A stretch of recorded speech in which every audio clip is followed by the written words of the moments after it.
It is a pretty even and intriguingly poised first test match developing between the West Indies and Sri Lanka in Antigua. West Indies jump out with an early first innings lead. But with the wicket flattening out and Sri Lanka now leading by 150 odd with 6 wickets in hand, going into day 4 from here, it is anybody's game. One thing in favor of Sri Lanka, though, is that some runs are already there on the board, and they will be bowling on the 4th and 5th day pitch. And of course, it will all depend on how much Sri Lanka gets. If the West Indies can run through the middle order and knock over the tail tomorrow and limit the lead to 200, that would be gettable. If Sri Lanka can stretch that lead to 240, 250, West Indies dead.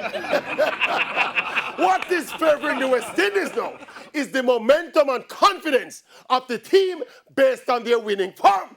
I may have put my neck on the block this evening on 2 things. 1, the game not ending tomorrow. It's going on the 5th day. And secondly, West Indies cannot lose. Yes. The big side cannot lose. Set to the money. Super Indies. Super Indies. Yes. Pumpkin Super Indies.